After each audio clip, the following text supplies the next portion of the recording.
Grade R may be the new entry point at schools, a grade lower than the current standard, which is grade 1. This is according to new proposed regulations from the Basic Education Laws Amendment Bill, also known as the Bela Bill. Last week, the Portfolio Committee on Basic Education was meant to conclude the draft report on the public hearings on the Bela Bill, but some MPs walked out of that meeting, causing that to halt. Education stakeholders have raised their concerns over the bill. Let's bring in one of those sectors, the CEO of the SA Childcare Association, Arno van der Merwe. Thanks very much for joining us, Arno. And, on face value, when we talk about making the entry point into school earlier, it seems like a really good idea. Is there a big but there? Yes, we also think it's a good idea. It may be a good idea. What we need to understand is that there is 3 aspects of a child's development. You have your early learning portion, which is your gross and fine motor skills, your literacy and your maths, which this would address. Then you have a physical growth aspect of a child in terms of having proper nutrition and exercise. And then lastly, you also have a social, emotional function that a child needs to learn to become a holistically good, sound, healthy child.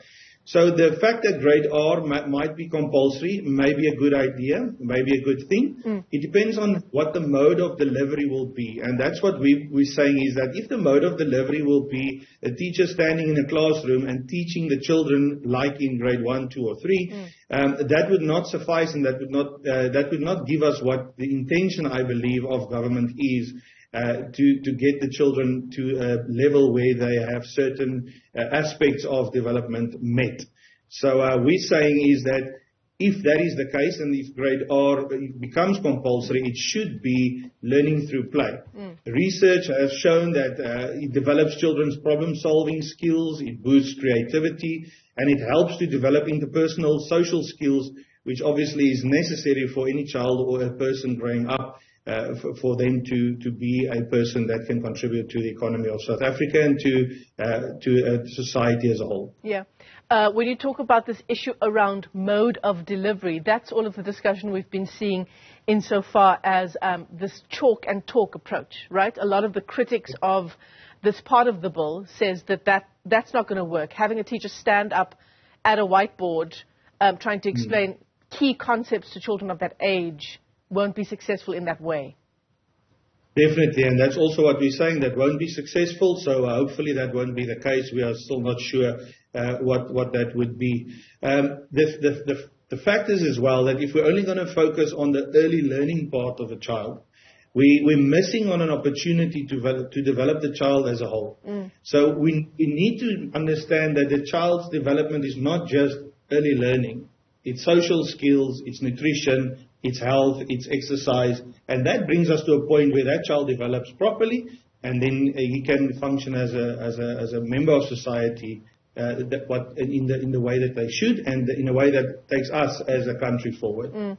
So Arno, you're saying that at that age, at the grade R age, we shouldn't so much be looking at curriculum-related issues, but rather the building blocks of when the child gets to that critical learning stage they have in place. Yes, definitely, for sure. So there should be certain outcomes. I believe the government would say, all right, this is the outcomes that we want to see in our children a year earlier, which we welcome, and that's great. And then we say that, all right, if that's the outcomes, then let's reach the outcomes rather than having this teacher-pupil scenario. And then reaching the outcomes will be by playing, and then that would definitely suffice. Yeah. What I would like to mention as well, maybe some answer to, because I understand the 16 billion bill that this funding that we would need, and obviously we all know that funding necessarily is not something that we will see or that there is available. So what we're proposing is we're saying we have thousands and thousands of ECD centers across the country. They're already doing grade R. Why not have some kind of a mutual beneficial agreement where government and private and public have a partnership, and we help each other and we say, right, you don't have infrastructure yet, but what about us already doing grade R? Let's do grade R, and then we settle the massive bill in terms of funding that's necessary. and that would take away that from making it a more viable option. Yeah, absolutely. The funding issue is certainly the next big issue on the agenda. Arno, do you get the sense that trying to change the legislation in this way is sort of trying to put a bandage on the challenges we're facing in education outcomes in the first few years of primary school? For example, our learning outcomes. So the thinking there is, let's start them earlier so that we can get better outcomes on some of our other issues, including learning, arithmetic, and so on. Yes, I do agree. I think that is the case, which I think is not a bad thing again, but we need to go back earlier because children start to develop when they're born or even before they're born. What are we giving them? What are we showing them in terms of caregivers or parents? They need care. They need a loving relationship. They need consistency. That things help a child to develop. So I would say, yes, we need to go back earlier and say, how do we address that? And the way we can address that is to educate parents, to educate them and educate caregivers and make sure that they have the necessary skills to work with children younger than even 5 years old, because that would set them up for success. If a child before 5 years has certain necessary things that they need, if they get that, they set up good and for success. And then from 5 years old upwards going on, they would be more inclined or to actually reach the milestones. I'm a bit worried about the Bela Bill in the sense that if government has more control, it means that there is less freedom.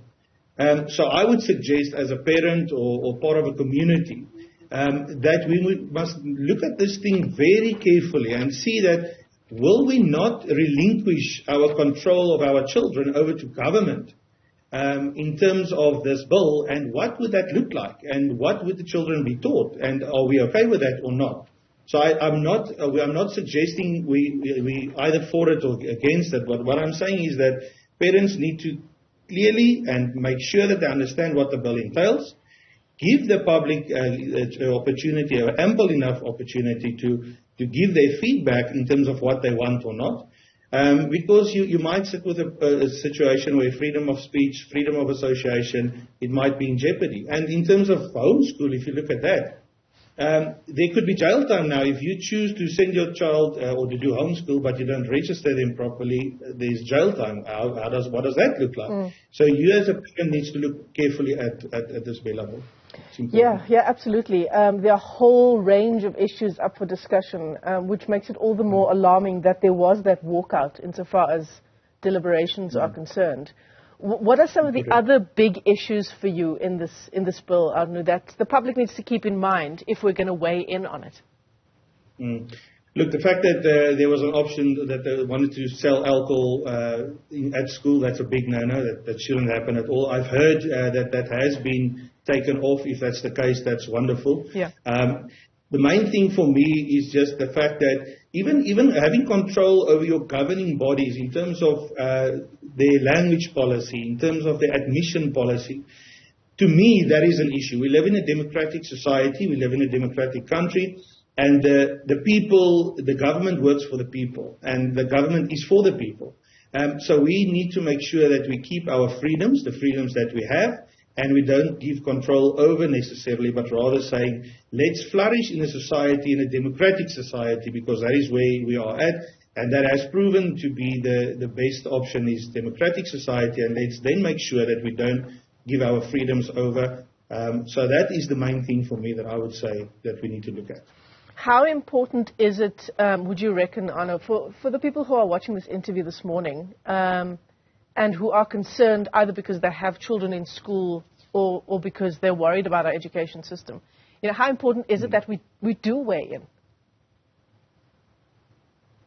It's very, very important. I would say that's probably, if you're a parent right now with children in school or children going to school, you need to look at this thing very, very carefully, and you need to stand up and be counted and make sure that what is proposed, you're happy with it. And if you're happy with it, well done. And if you're not happy with it, let your voice be heard.